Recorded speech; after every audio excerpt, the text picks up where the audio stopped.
بیوی: تم سوتے ہوئے مجھے گالیاں دے رہے تھے۔ شوہر: تمہیں غلط فہمی ہوئی ہے۔ بیوی: کیا غلط فہمی ہوئی ہے؟ شوہر: یہی کہ میں سو رہا تھا۔ بیوی: سنا ہے کہ جنت میں شوہر کو بیوی کے ساتھ نہیں رہنے دیں گے۔ شوہر: صحیح سنا ہے۔ بیوی: ایسا کیوں؟ شوہر: پگلی، اسی لیے تو اسے جنت کہتے ہیں۔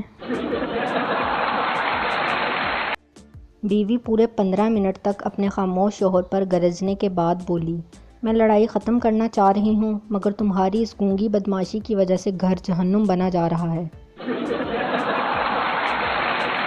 ایک آدمی اپنی بیوی کی قبر پر بیٹھا رو رہا تھا اور قبر کو پنکھے سے ہوا دے رہا تھا۔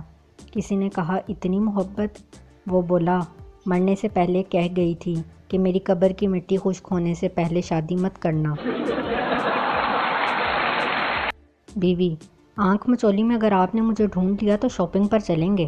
شوہر: اگر نہ ڈھونڈا تو؟ بیوی: ایسے تو نہ کہیں، میں دروازے کے پیچھے ہی چھپ جاؤں گی۔